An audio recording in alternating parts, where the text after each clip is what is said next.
स्पीडो bus service की लाहौर से शेखुपुरा और मुरीद के तक तोसी की मंजूरी।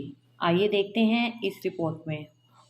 वज़ीर आला पंजाब चौधरी परवेज़ इलाही की ज़ेर सदारत पंजाब मैस ट्रांजिट अथॉरिटी का 19वां इजलास हुआ। लाहौर में 513 हाइब्रिड इलेक्ट्रिक बसें चलाने की असूली मंजूरी दे दी गई।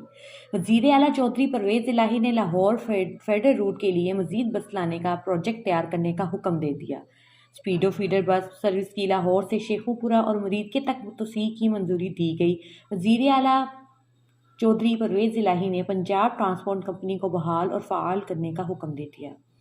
साथ ही साथ वज़ीर आला पंजाब का कहना था कि ऑरेंज लाइन ट्रेन मेट्रो के 8 स्टेशन की कमर्शलाइजेशन की जाएगी। पाकिस्तान मेट्रो बस सिस्टम और रावलपिंडी इस्लामाबाद की बसों की तमीर मुरम्मत और नई बसें खरीदने की मंजूरी दे दी गई।